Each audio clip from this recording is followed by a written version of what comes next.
Everyone, is everyone ready to rock their senses? You're going to smell the sweet aromas of heaven in a cup. You're about to have a party in your mouth as you taste the boldness and smoothness of a perfectly brewed cup of coffee. As actor Jackie Chan once said, coffee is a language in itself. I personally have been drinking coffee since I was about 12 years old. It all started with a few sips from my grandpa. Through my teen years, visited many coffee shops, and I've had some memorable conversations with both friends and family. Some of the best conversations in my life have happened with my wife, with coffee in our hands. Have I experimented and modified my taste as I've grown into an adult? And for myself, coffee is not just a cup of joe. It is more of a passion and a story. So today, I will introduce you to making a proper cup of coffee using a French press. This is probably the second most easiest way to make a cup of coffee other than just a regular drip coffee maker. It's very simple to modify to your liking, and I will explain that in more detail later in this video. So let's get started. We will need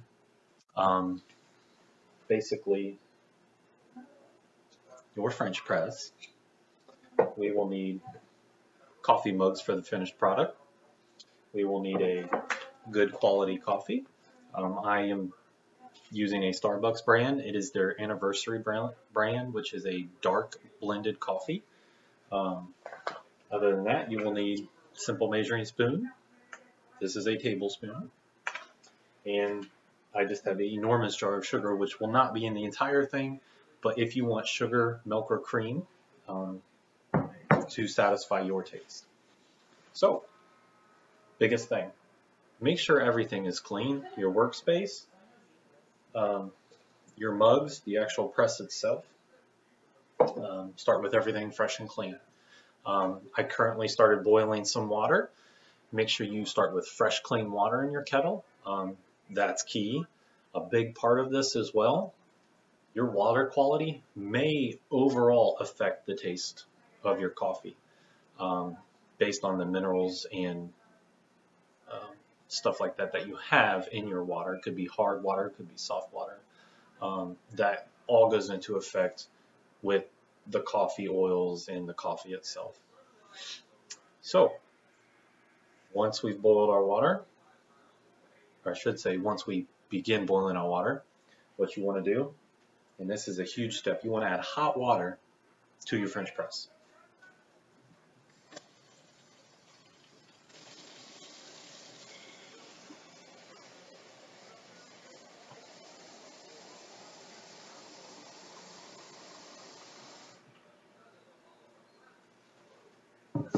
Now, like I said, my water currently has stopped boiling.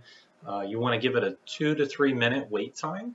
That brings it down to the proper temperature because boiling water is, of course, 212, and you want to have a proper temperature between 185 to 195 degrees for actually making your coffee. Anything above that will actually make a lot of it too bitter. It will overcook your coffee, essentially. So why are we doing this, you ask? Well, two main reasons. First reason is you want to acclimate your glass so you're not having a cold glass in a hot water or hot product and chances of cracking the glass. That's the first reason. The second reason is when this warm water actually you pour it out, your glass will stay warm for several minutes. Well, the best thing about that is not only is it acclimated, but it actually keeps your product hotter that way, both while brewing and while storing. So we've waited our 2 to 3 minutes, and now on to making. So we're going to dump out our water.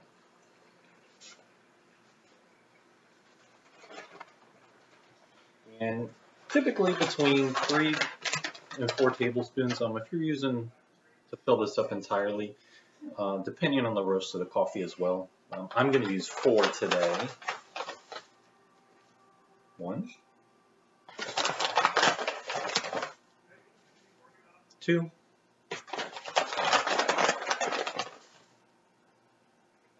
3,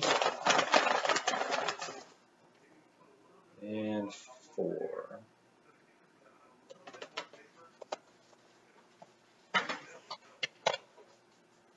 Okay, I made a little mess here. Clean that up real quick. Okay, so now I'm going to go grab my hot water.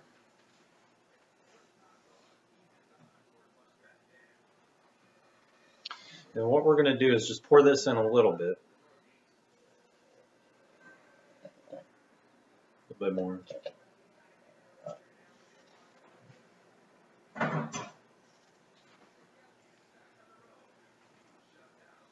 Okay, and then I'll take a spoon and gently stir this. Because of the glass, you don't want to actually obviously stir too hard and try to break it. So you just want to gently stir this. Make sure all your coffee's incorporated real well.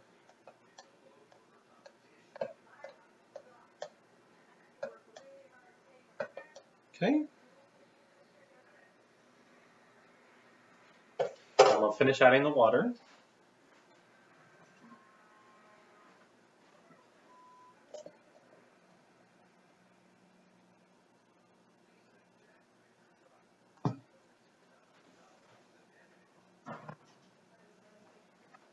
Okay. Then what we're going to do is we're going to take the lid part of this. This is the actual screen mechanism. And we are just going to put this on top, just like that. And then we let that sit. Typical time between 3 to 4 minutes. If you like a, I'll say smoother, possibly pick up some more of the lighter notes in it, you would do it about 3 minutes. If you like a really bold coffee, the big part with this is the longer you let it sit, the more bitter it's going to get. So yes, we let this sit between 3 and 4 minutes, and while that's sitting, what we do,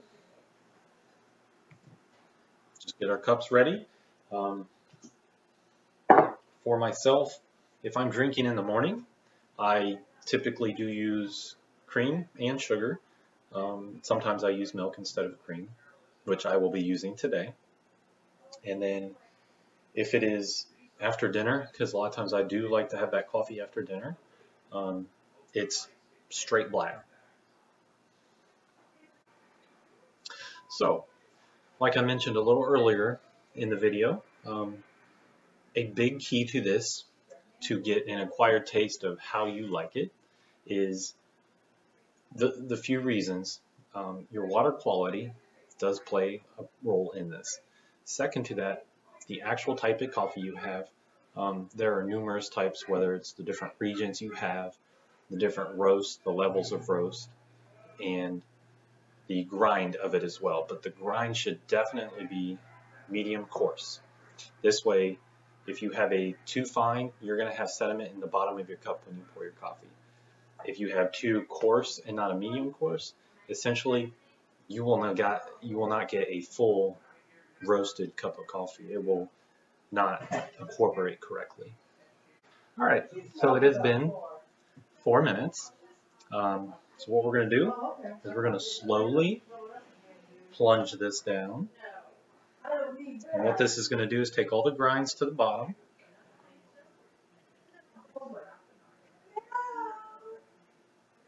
And then we're going to pour a cup of coffee.